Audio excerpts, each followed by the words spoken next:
اس لیے ہم آج سپریم کورٹ میں ہیں. ہم توقع رکھتے ہیں کہ ہم سے انصاف ہوگا, ہمیں ہمارا حق ملے گا. عمران خان صاحب نے جو سب سے بڑا کام ہے وہ کر گیا ہے, وہ اس قوم کا اس کی آنکھیں کھول گیا ہے. جو پردے پڑے ہوئے تھے سب کچھ صاف سامنے نظر آ رہا ہے. اب جیلی ناروں داؤں سے بات نہیں بنے گی, اب عملی کام کرنا پڑے گا.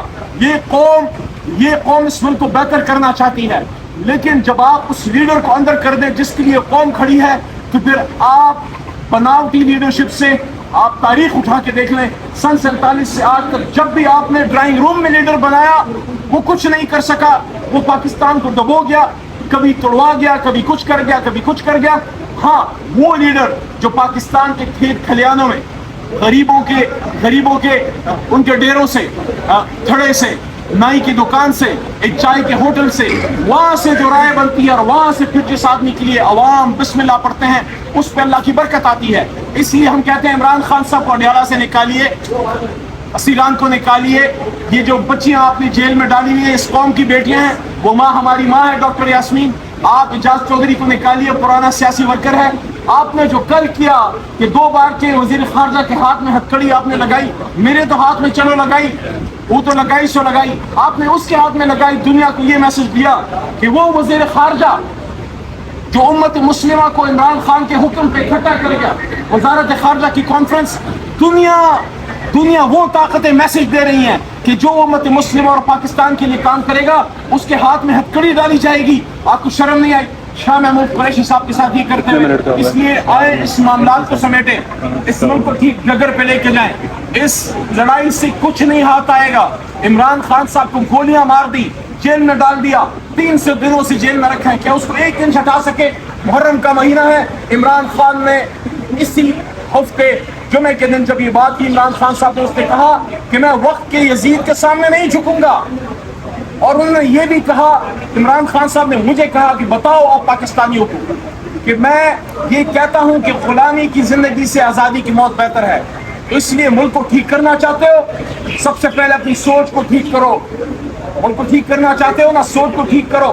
عمران خان صاحب کو باہر لے کے آؤ, ہمیں ہمارا مینڈیٹ واپس دو, پھر دیکھو یہ قوم کیسے آگے جاتی ہے.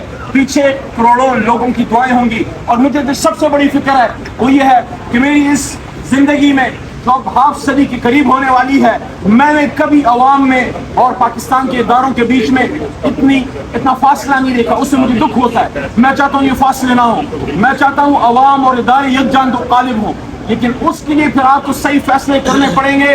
اس کے لیے عوام کے مینڈیٹ کے سامنے سر تسلیم خم کرنا پڑے گا. اور آخری نقطہ یہ ہے, کوئی بھی آئے, عوام کی پسند سے کوئی بھی آئے, عمران خان صاحب آئیں, میاں صاحب آئیں, زرداری صاحب آئیں, وہ اس ملک کے خلاف تو کام نہیں کر سکتے. تو پھر آپ کس چیز سے ڈرتے ہیں؟ عوام کی مرضی سے حکومت آنے دیں, بننے دیں, بیٹھنے دیں. جو عوام کسی کو اس اقتدار میں لا سکتی ہے وہ ان کو ووٹ آؤٹ بھی کر سکتی ہے. تو پھر آپ کو کس چیز کا ڈر ہے؟ آئیں اس ملک کو بچائیں, ان نفرتوں کو مٹائیں, عمران خان صاحب کو باہر لے کے آئیں. اور یہ جو ریزرو سیٹس ہے, خدا را ہمارا تو کلچر بھی یہ ہے کہ خواتین کے سر پہ, بچوں کے سر پہ دوپٹہ رکھا جاتا ہے, ان کو زیادہ خیال کیا جاتا ہے. آپ اس پہ مقدمہ ہو رہا ہے کہ کیا خواتین کو ان کا حق دیا جائے یا نہیں. دیکھیں, نون لیگ کو ان کا حق مل چکا, پیپل پارٹی کو مل چکا, جمعیت کو مل چکا, تمام جماعتوں کو مل چکا. اب حق ہمارا ہے. آپ ہمارا حق, ہماری بچیوں بیٹیوں کا, خواتین اور مائنورٹیز کا حق ان کو کیسے دے سکتے ہیں؟ جب انصاف پہ بات نہیں ہوگی تو پھر افراتفری پھیلتی ہے, پھر لوگوں کو موقع ملتا ہے توڑ کا. اس وقت اگر آپ ملک کو مضبوط کرنا چاہتے ہو, بلال مالی میرے ساتھ کھڑا ہے, یہ سندھ سے عمران خان صاحب کا سپاہی ہے, یہ کھڑا ہے, یہ مصیبتیں برداشت کر رہا ہے, یہ سندھ میں دیکھ رہا ہے کہ اس کے ساتھ ہو رہا ہے. میرا نقطہ یہ ہے کہ اگر آپ چاہتے ہو انویسٹمنٹ اس ملک میں آئے, اگر آپ چاہتے ہو اس ملک میں خوشحالی آئے, اگر آپ چاہتے ہو یہاں لا اینڈ آرڈر مضبوط ہو, پولیٹیکل سٹیبلٹی چاہیے. اگر پولیٹیکل سٹیبلٹی چاہیے تو آپ مجھے بتائیں, 2/3 اکثریت جس جماعت کے پاس ہے اس کو فارم 47 گوار کر کے آپ کیا پولیٹیکلی آج تک کسی کو فارغ کیا جا سکا؟ کیا مرحوم ضیاء صاحب پیپل پارٹی ختم کر سکے؟ ہونا کافی ہے, اس کا آزاد شفاف ہونا بھی ضروری ہے. کیا آزاد شفاف ہونا آئینی ذمہ داری ہے؟ اگر ہے تو پھر آپ کے حکم کو ملک کے اداروں نے اس پہ عمل نہیں کیا. 190 آرٹیکل کے تحت ملک کے اداروں کو آپ کی سپورٹ کرنی چاہیے تھی, نہیں ہوا. 184 کی پٹیشن کے تحت آپ اس الیکشن کا جوڈیشل آڈٹ کیجئے, کیونکہ آپ کے حکم پہ, آزاد شفاف الیکشن کے حکم پہ فارم 47 کا سیاہی اس پہ پھیر دی گئی ہے.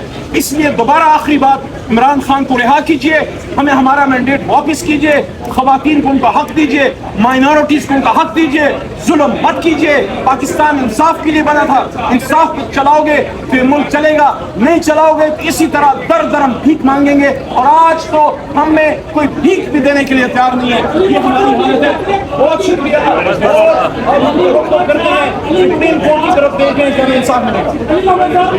آپ بتا سکتے ہیں کہ آئی ایم ایف سے پی ٹی آئی کے دور میں کتنا قرضہ لیا گیا؟ دیکھیں, آئی ایم ایف کے دور, ہمارے دور میں آئی ایم ایف سے جو قرضہ لیا گیا 73 سال 75 سال میں صرف 3 سال ہماری حکومت, ہمیں مجبوری میں جانا پڑا. لیکن ان سے سوال کیجئے کہ 75 میں سے 72 سال یہ حکومت ہونا کافی ہے, اس کا آزاد شفاف ہونا بھی ضروری ہے. کیا آزاد شفاف ہونا آئینی ذمہ داری ہے؟ اگر ہے تو پھر آپ کے حکم کو ملک کے اداروں نے اس پہ عمل نہیں کیا. 190 آرٹیکل کے تحت ملک کے اداروں کو آپ کی سپورٹ کرنی چاہیے تھی, نہیں ہوا. 184 کی پٹیشن کے تحت آپ اس الیکشن کا جوڈیشل آڈٹ کیجئے, کیونکہ آپ کے حکم پہ, آزاد شفاف الیکشن کے حکم پہ فارم 47 کا سیاہی اس پہ پھیر دی گئی ہے. اس لیے دوبارہ آخری بات, عمران خان کو رہا کیجئے, ہمیں ہمارا مینڈیٹ واپس کیجئے, خواتین کو ان کا حق دیجئے, مائنورٹیز کو ان کا حق دیجئے, ظلم مت کیجئے.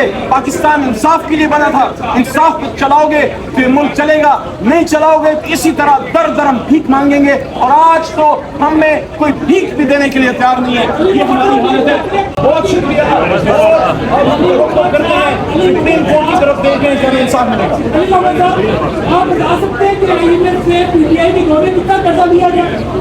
دیکھیں, آئی ایم ایف کے دور, ہمارے دور میں آئی ایم ایف سے جو قرضہ لیا گیا 73 سال 75 سال میں صرف 3 سال ہماری حکومت, ہمیں مجبوری میں جانا پڑا. لیکن ان سے سوال کیجئے کہ 75 میں سے 72 سال یہ حکومت.